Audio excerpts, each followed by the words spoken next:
प्रथम वर्ष के विद्यार्थियों का आज की कक्षा में स्वागत है। आज मैं आपको कौटिल्य के परराष्ट्र नीति संबंधी विचारों को बताऊंगी। कौटिल्य ने अंतर्राज्यीय संबंधों को अत्यधिक महत्व दिया है। कौटिल्य के अनुसार राज्य की सुरक्षा तथा प्रजा का सुख व शांति तभी संभव है जबकि राज्य दूसरे राज्यों से इस प्रकार संबंध निर्धारित करे कि या तो किसी प्रकार के आक्रमण की आशंका न रहे तथा यदि राज्य को युद्ध में उलझना ही पड़े तो उसकी सुरक्षा को किसी प्रकार की आँच न आए। कौटिल्य ने अंतर्राज्यीय संबंधों के सैद्धांतिक और व्यावहारिक पक्षों पर विस्तार से प्रकाश डाला है, जिसके अंतर्गत सैद्धांतिक रूप में कौटिल्य ने 4 उपाय, मंडल सिद्धांत और षड्गुण नीति को सम्मिलित किया है। आज हम सैद्धांतिक प्रारूप में पहले नीति के 4 उपाय देखेंगे। कौटिल्य के अनुसार उपाय राज्य के समक्ष अंतर्राज्यीय संबंधों में एक दूसरे राज्यों के प्रति अपनाई जा सकने वाली नीति के 4 सामान्य प्रारूपों को प्रस्तुत किया है। कौटिल्य ने 4 उपायों का उल्लेख किया है: साम, दान, भेद और दंड। कौटिल्य ने इनको किस प्रकार से अपने विचार प्रस्तुत किए उसको हम देखते हैं। पहला, साम। कौटिल्य ने सम्मान या सद्वचनों के प्रयोग द्वारा दूसरे पक्ष को अपने अनुकूल करने के इस उपाय को साम की संज्ञा दी है। कौटिल्य राजा को साम उपाय को निरंतर अपनाने का परामर्श देते हैं क्योंकि उनकी मान्यता है कि यदि सम्मान से ही किसी को वश में किया जा सके तो बिना अन्य साधनों के प्रयोग के भी राजा अपने उद्देश्य की पूर्ति कर सकता है। दान को परिभाषित करते हुए कौटिल्य ने प्रतिपादित किया है कि धन देना, ऋण और कर आदि से मुक्त कर देना एवं विशेष कार्यों में प्राप्त संपूर्ण फल को दे देना दान कहलाता है। इस तरह धन आदि के द्वारा उपकार करना दान कहलाता है। कौटिल्य के अनुसार लोभी तथा निर्धन राजा को तपस्वी और अन्य प्रतिष्ठित व्यक्तियों को प्रतिभू बनाकर दान के द्वारा वश में किया जाना चाहिए। तीसरा, भेद। शत्रु के हृदय में शंका पैदा कर देना कौटिल्य के अनुसार भेद है। कौटिल्य ने भेद उत्पन्न करने की विधियों का वर्णन करते हुए प्रतिपादित किया है कि गूढ़ पुरुषों द्वारा मिथ्या प्रचार एवं कपट लेख आदि के प्रयोग से शत्रु एवं उसके अनुयायियों के मध्य भेद किया जा सकता है। चौथा है दंड। प्राचीन भारतीय आचार्यों ने शत्रु का दमन करने के लिए दंड को अंतिम विकल्प के रूप में उपाय माना। कौटिल्य ने दंड को परिभाषित करते हुए कहा कि शत्रु को मार देना, उसको पीड़ा पहुंचाना, उसके धन का अपहरण करना दंड कहलाता है।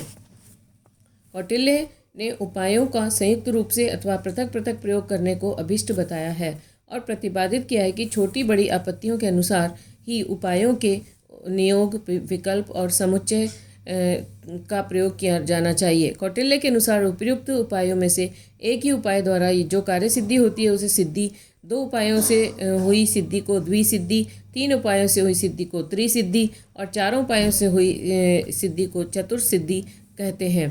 कौटिल्य इन 4 उपायों का अवसर के अनुरूप ही उपयोग करने का निर्देश देते हैं।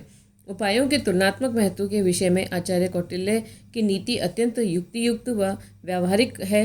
उनके अनुसार दान से पूर्व साम, भेद से पूर्व साम और दान तथा दंड से पूर्व अन्य 3 उपायों का प्रयोग करना चाहिए।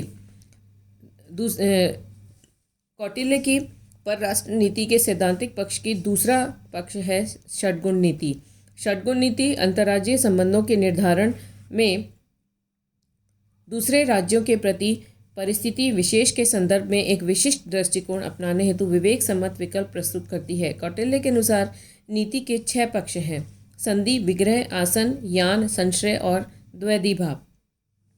कौटिल्य के अनुसार किसी विजिगीषु राजा को परामर्श है कि वह अपनी सामर्थ्य के अनुसार संधि आदि 6 गुणों में जिसको उचित समझे उसी प्रकार व्यवहार में लाना चाहिए। पहला है संधि। कौटिल्य के अनुसार 2 राजाओं में कुछ शर्तों पर मेल हो जाना संधि कहा जाता है। दूसरा है विग्रह। कौटिल्य के अनुसार शत्रु का कोई अपकार करना विग्रह है। तीसरा, आसन। आसन वस्तुतः उस स्थिति को परिलक्षित करता है जब दोनों शत्रु पूर्णतः सन्नद्ध होकर युद्ध की प्रतीक्षा करते हैं। इस स्थिति में दोनों ही पक्ष आक्रमण करना नहीं चाहते परंतु आत्मरक्षा हेतु पूर्णतः तैयार रहते हैं। राजा इस अवस्था में आक्रमण करना उचित व सुरक्षित नहीं समझता परंतु वह आत्मरक्षा में समर्थ होता है। कौटिल्य के अनुसार युद्ध की प्रतीक्षा में शांत बैठे रहना आसन कहलाता है।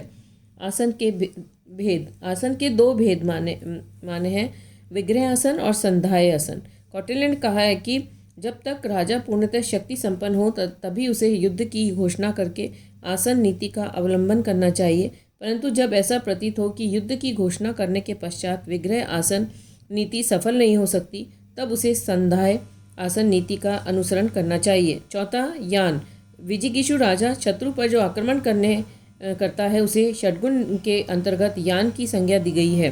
कौटिल्य ने चढ़ाई करने को यान बताया है। पांचवा, संश्रय। संश्रय गुण का तात्पर्य है कि निर्बल राजा आत्मरक्षा के लिए अपनी अपेक्षा से अधिक शक्तिशाली राजा के प्रति आत्मसमर्पण करे। संश्रय का लक्षण निर्दिष्ट करते हुए कौटिल्य ने कहा है कि जब किसी बलवान शत्रु राजा को चुनौती दी जाए तब उसके प्रतिकार का अन्य कोई उपाय न दिखाई पड़े तो राजा को अन्य बलवान, कुलीन, सत्य प्रतिज्ञा एवं श्रेष्ठ आचरण से युक्त किसी राजा का आश्रय लेकर शत्रु को परास्त करना चाहिए। छठा है द्वैधी भाव। कौटिल्य ने द्वैधी भाव को एक ऐसी नीति के रूप में परिभाषित किया है जिसमें शासक द्वारा एक साथ दो विपरीत प्रवृत्तियों को अपनाया जाए ताकि विरोधी उसके वास्तविक मंतव्य के विषय में भ्रम में पड़ जाए। कौटिल्य के अनुसार संधि एवं विग्रह दोनों में से एक साथ काम लेने द्वैधी भाव हैं। द्वैधी भाव की परिभाषा के विषय में कौटिल्य का मत मनु और शुक्र से भिन्न है। मनु और शुक्र द्वैधी भाव को ऐसी नीति के रूप में परिभाषित करते हैं जिसमें शासक अपनी सेना को दो टुकड़ों में विभाजित कर उन्हें अलग अलग स्थानों पर नियोजित करे। इस प्रकार षड्गुण नीति के अंतर्गत सभी गुणों की तुलनात्मक वरीयता निर्धारित करते हुए कौटिल्य ने निर्देश दिया है कि राजा को अपनी शक्ति और सामर्थ्य के अनुसार इन 6 गुणों को अपनाना चाहिए। उनका मत है कि जब संधि एवं विग्रह दोनों को अपनाने से एक ही प्रकार के लाभ की आशा हो तो संधि गुण का ही अवलंबन करना चाहिए। इसी प्रकार आसन और यान से तथा संशय एवं द्वैधी भाव से समान लाभ होने की संभावना हो तो आसन एवं द्वैधी भाव नीति को अपनाना ही श्रेयस्कर है। कौटिल्य का मत है कि संधि, शासन, आसन और द्वैधी भाव की नीति ग्रहण करने से विग्रह, यान और संशय की अपेक्षा कम क्षय व्यय की आशंका होती है। कल की कक्षा में हम कौटिल्य द्वारा परराष्ट्र नीति के सैद्धांतिक पक्ष का मंडल सिद्धांत का अध्ययन करेंगे। धन्यवाद।